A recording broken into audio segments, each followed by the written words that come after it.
시청자 여러분 안녕하십니까. CNB 스페셜 토크의 주정민 교수입니다. 오늘은 사회적 약자를 배려할 줄 아는 법조인을 양성하고 있는 분을 모셨습니다. 전남대 로스쿨 김하준 교수 나오셨습니다. 안녕하십니까? 안녕하세요. 이곳 오늘 저희가 인터뷰하는 곳이 좀 다른 곳하고 생소한 곳인데요. 여기 뭐 정인석도 있고 피고석도 있고 이곳이 어떤 곳인지 좀 소개해 주시죠.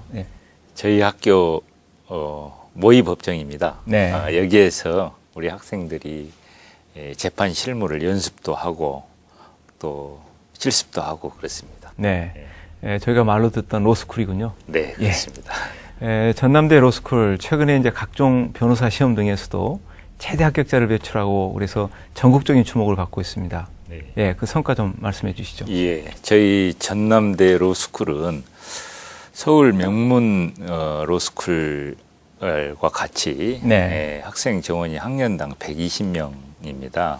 지방 거점 국립대학으로서 굉장히 많은 숫자인 것이죠. 그리고 또 변시 합격률이라든가 또 법관 인용률에 있어서 국립대 중에서는 서울대를 빼고 가장 높은 그런 합격률을 보이고 있습니다. 이제 로스쿨의 관심 중에 하나이기도 하고 또 사회적으로 뜨거운 쟁점이기도 한데요.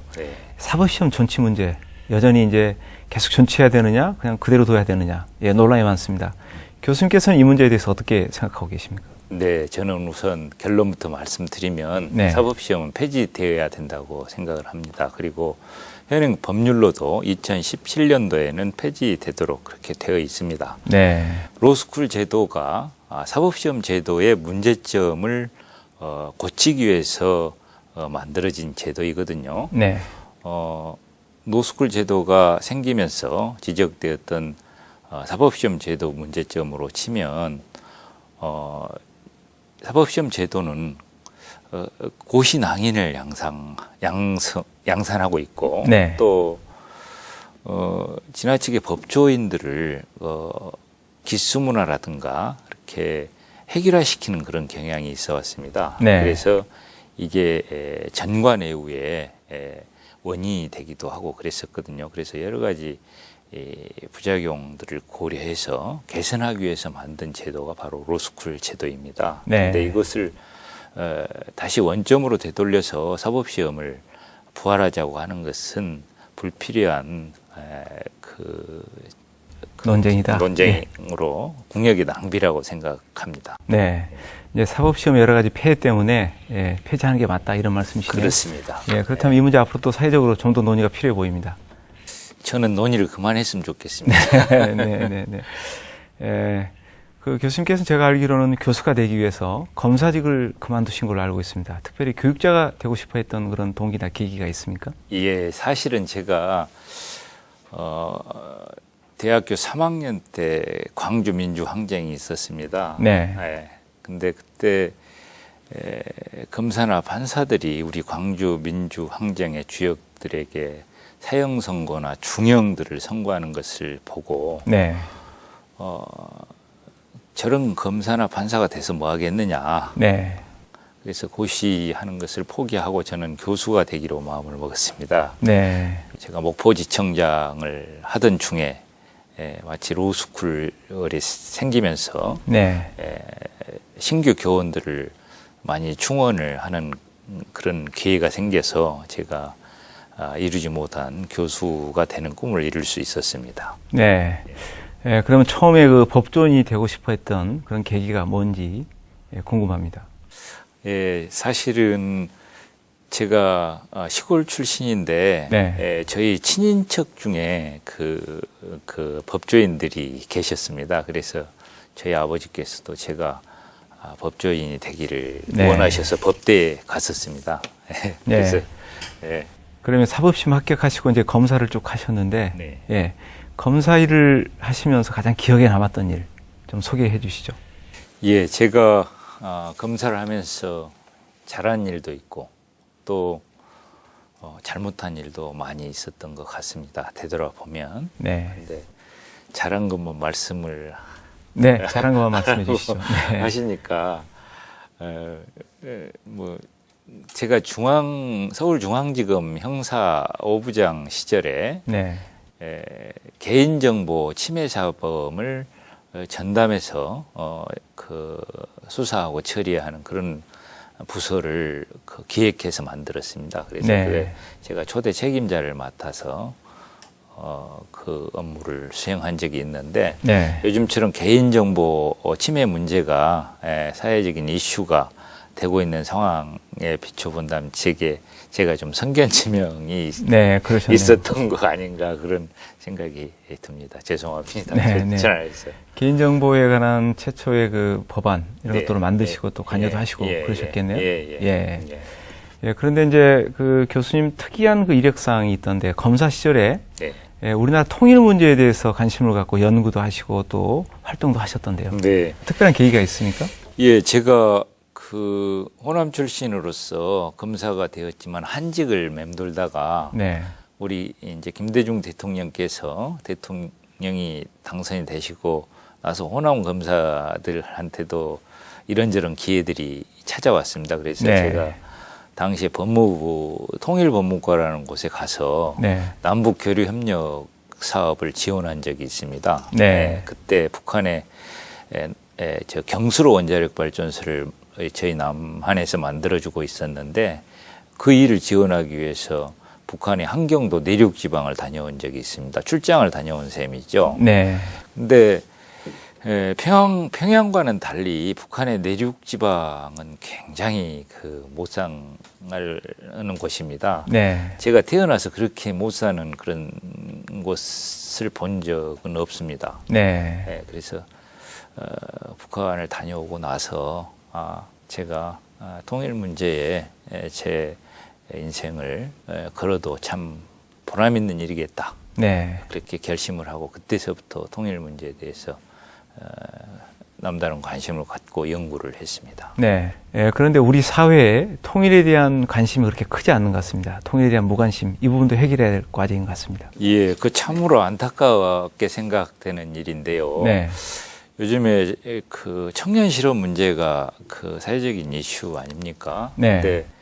근데 남북 교류가 활성화되고 또 통일까지 된다면 정말로 많은 일자리들이 창출될 겁니다. 그래서 네. 우리 젊은이들도 통일 문제에 대해서 좀 남다른 관심을 가질 현실적인 필요가 있지 않나 그렇게 생각을 합니다. 네. 예. 우리가 이제 남북 간의 통일 얘기를 할 때 독일의 통일 사례를 저희가 많이 듭니다. 실제로 연구를 많이 하셨으니까 독일 사례에서 저희가 얻을 수 있는 교훈 어떤 것들이 있을까요? 예, 독일은 우리나라처럼 민족이 분단된 그런 국가인데 네. 서로 싸우지 않고 평화적으로 통일을 이루어냈습니다. 네. 우리 남한과 북한도 전쟁을 해서는 안 되거든요. 그래서 네. 평화적으로 통일을 해야 되는데 동수독 통일의 사례는 저희들한테도 굉장히 큰 그런 길잡이가 될 것으로 생각이 됩니다. 근데 네. 이제 다만 동수독과 우리 남북한이 좀 다른 점도 있습니다. 그 사람들은 자기네들끼리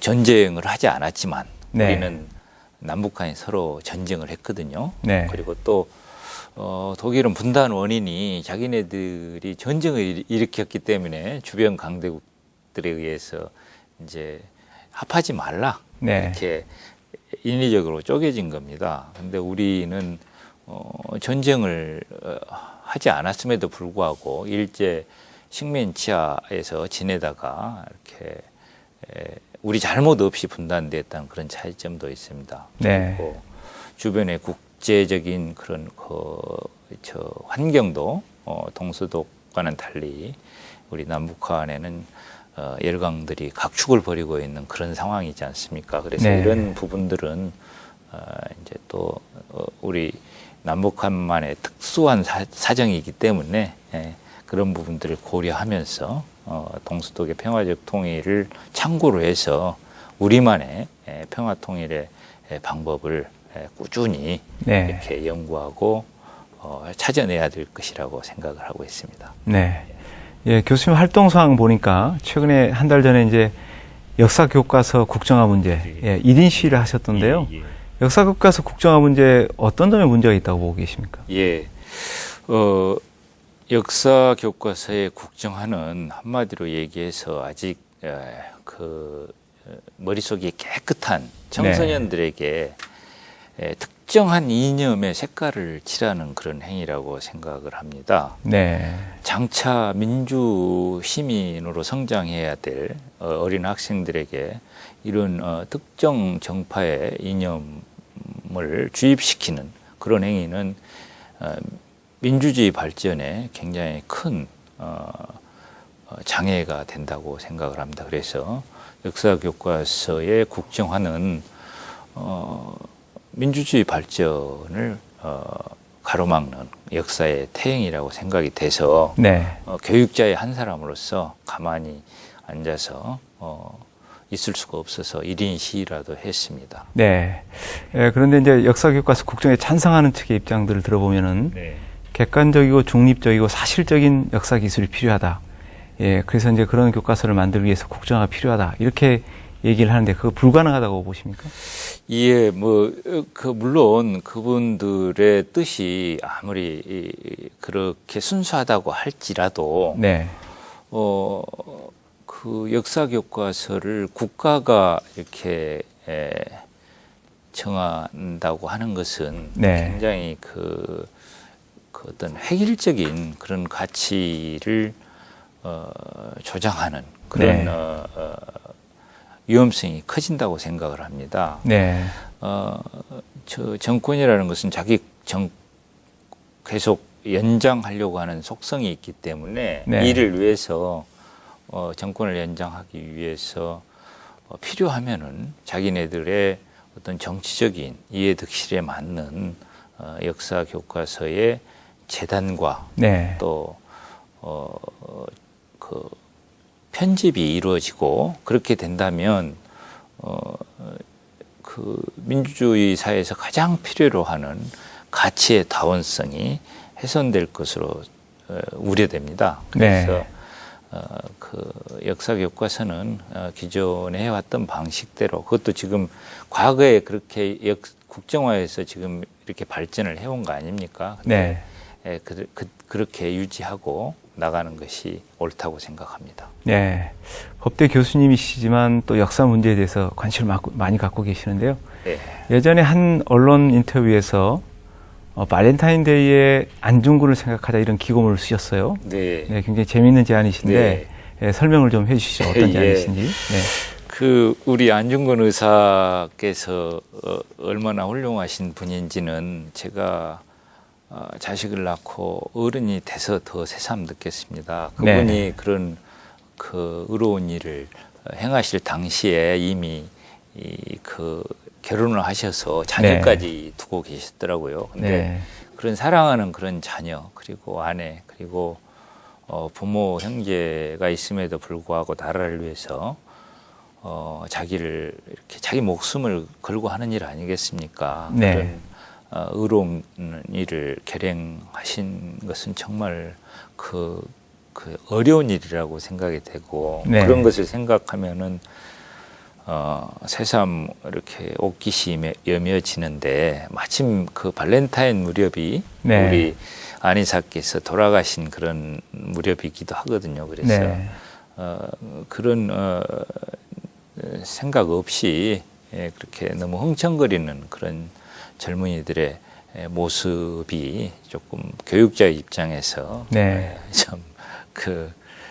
좀 못마땅한 부분이 있어서 그렇게 글로 작성을 했었던 것 같습니다. 네, 젊은이들이 좀 더 역사에 관심을 갖자 이런 취지시군요. 그렇습니다. 네. 그런데 지금 역사교과서 국정화 문제 일부에서는 야당이 적절히 대응하지 못하고 있다 이런 지적도 있습니다. 어떻게 보고 계십니까? 예, 공감하고요. 우리 야당이 너무 그 문제를 정략적으로 접근해서 정치 문제화했다는 게 저는 아쉽습니다. 이 역사교과서 국정화 문제는 단순한 정치 현안의 문제가 아니고 어떻게 보면 역사, 문화의 어떤 반란 행위나 다름없는 거거든요. 역사 발전 그리고 진전을 퇴행시키는 그런 조치이기 때문에 네. 이거는 그 정치인들한테 맡겨둘 문제가 아니고 네. 교육자들이 앞장서서 가장 그 이해관계가 큰 우리 학생들 그리고 그들의 부모를 이렇게 설득하고 이렇게 바로 잡아 나가는 그런 데 앞장서야 된다고 생각을 합니다. 네. 그래서 이제 비폭력적으로 지속적으로 이렇게 저항 운동을 펼쳐서 네. 정부로 하여금 그런 일을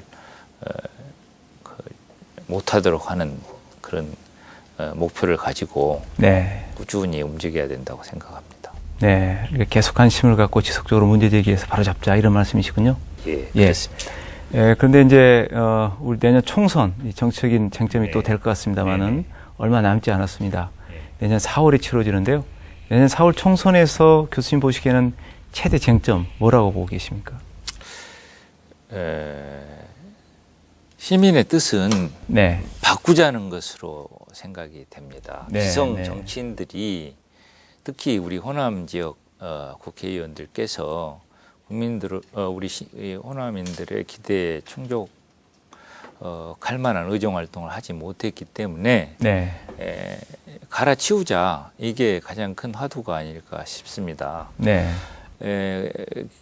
기득권을 가진 현역 의원들께서 자기네들이 다시 재선을 되기 위해서 네.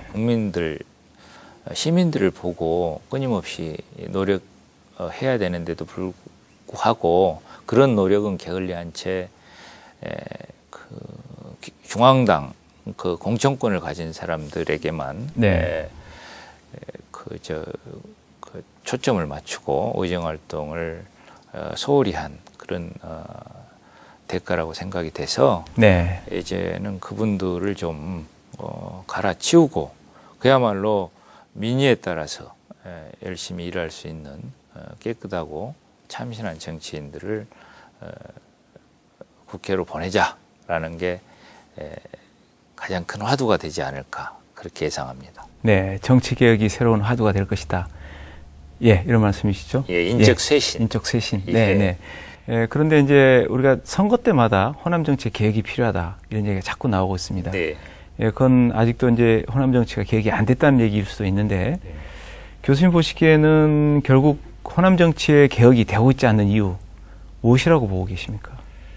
예, 그거는 조금 전에도 말씀드렸습니다마는 그동안 호남 지역 국회의원들이 어떤 상향식 공천에 의해서 네. 선택된 것이 아니고 중앙당에서 하향식으로 달리 속되게 표현하면 낙하산을 타고 내려온 사람들이 이제 그 국회의원이 되는 그런 네.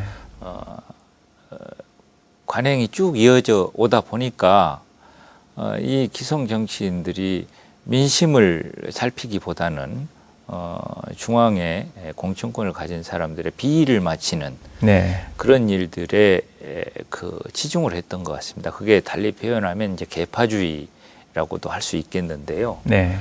그런 부작용으로 인해서 우리 호남의 정치가 발전하지 못하고 정체되어 있었던 것이 아닌가 그런 생각이 듭니다. 그래서 이번에는 과감하게 네. 좀 정말로 그 전문성도 갖추고 또 소신도 있는 그런 정치 신인으로 이렇게 물갈이를 해내면 우리 시민들께서 이제 그동안의 잘못된 폐해들을 절감하고 있기 때문에 네. 올바른 선택을 해줄 것으로 그렇게 예상하고 있습니다. 네. 그러면 이제 민심을 제대로 파악하고 민심의 뜻에 따라서 새로운 정치를 할 분들을 좀 등장시켜야 된다 이런 말씀이십니까? 그렇습니다. 그게 네. 민주주의의 기본 아니겠습니까? 네. 그리고 이를 보장하기 위해서는 우리 당 내에서도 민주주의가 빨리 정착이 돼야 됩니다. 네. 그래서 공천에 있어서도 상향식으로 공정하게 이루어져야지 네. 중앙당의 낙점을 받은 사람들이 음성적인 그런 지원을 받아서 네. 공천을 받아가지고 그 국회의원이 다시 되는 그런 관행들은 과감하게 이번 20대 총선에서는 네. 끊어내야 된다고 생각을 합니다. 네. 그런데 이제 우리가 인적 쇄신을 얘기를 할 때, 이 권력만 쫓는 중진 의원, 이것도 문제지만은 또 무능하고 존재가 없는 초선 의원, 문제가 된다. 이런 지적들이 많습니다. 예. 그래서 이제 이 초선 의원들 경우에도 문제가 있다면 과감하게 교체를 해야 되지 않나 이런 지적들도 있습니다. 네, 전적으로 네. 공감합니다. 네. 그 선수에 상관없이 네. 의정 활동을 4년 동안 그 짧은 시간이 아니거든요. 네. 4년 동안 어떻게 해왔는지가 그 판단의 기준이 돼야 된다고 생각합니다. 그래서 아무리 초선이라 할지라도 4년의 의정 활동 기간이 그 시민의 입장에서 높은 점수를 받지 못한 사람이 있다면 과감하게 도태시켜야 됩니다. 네. 그리고 그 정치 신인들한테 그런 기회를 제공을 해줘야죠. 네. 근데 현실적으로 이제 정치 신인들이 제도권에 또 정치권에 진입하기가 어렵습니다. 그렇다면 이제 뭔가 새로운 혁신이 필요한데요. 정치 신인들이 자유롭게 제도권에 진입해서 정치개혁의 혁신에 보탬이 될수록 하려면 어떻게 해야 된다고 보고 계십니까? 예, 어느 영역이건 네. 진입장벽은 있게 마련입니다. 정치 영역은 그게 조금 더 높고 좀 두꺼운 것 같습니다. 근데 네. 그 가장 큰 원인은 정당 내에서 민주주의가 되지 않고 있기 때문에 그렇다고 생각합니다. 네. 달리 표현하면 당내 민주주의가 안 되고 있는 것이죠. 그래서 소수의 개파 수장들이 자기네들의 이해 타산에 따라서 야합하고 네. 경쟁자가 진입하는 것을 이렇게 막아내는 카르텔을 형성해서 주구장창 네. 권력을 이어나가는 그런 모습들이 우리나라의 그 정당사가 걸어왔던 길이 아닌가 싶습니다. 그래서 이제는 3만 불 시대를 맞이해서 우리 시민들도 민주적 소양이 굉장히 높아졌거든요. 그래서 네. 그런 시민들 수준에 걸맞는 그런 정치 지도자가 이제는 국회에 가서 시민들을 대변할 시기가 됐다고 생각을 합니다. 그래서 이런 시점에 정치 신인들이 국회로 이렇게 진출할 수 있기 위해서는 우선 정당 내에서 민주주의적으로 당무가 운영되는 그런 가장 대표적인 게 이제 공천이 되겠죠. 네. 그런 상향식 공천이 이루어진다면 국민들은 기꺼이 그런 후보들에게 표를 줄 것으로 믿어 의심치 않습니다. 예, 오늘 교수님과 다양한 얘기 나눴는데요. 혹시 못다한 얘기나 꼭 하고 싶은 얘기 있으면 말씀 부탁드리겠습니다. 예. 지금 이제 20대 총선을 앞두고 네. 정치인들의 교체 문제가 국민적인 관심사로 대두되고 있는 것 같습니다. 근데 조금 전에 말씀드린 대로 정당 내 민주주의가 굉장히 중요한 것 같고요. 네. 이에 덧붙여서 국민들에게도 한 가지 부탁드리고 싶은 것은 네. 정치인들에 대한 비판을 안방에서만 하시지 마시고 투표 당일날 꼭 좀 투표에 참여하셔서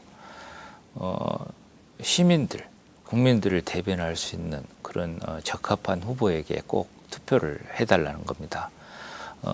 투표에 참여하는 국민만이 진정한 민주주의의 주인이 될 수 있다고 생각합니다. 그래서 20대 총선에서는 반드시 기존의 역대 총선보다도 네. 더 높은 참여율을 보여주셔서 국민 여러분이 원하는 그런 지도자를 선택해 주실 것을 부탁드리고 싶습니다. 네, 앞으로도 훌륭한 법조인 양성 그리고 우리 사회 변화와 정치 개혁에 많은 관심 기울여 주시길 부탁드리겠습니다. 감사합니다. 예, 감사합니다. 네.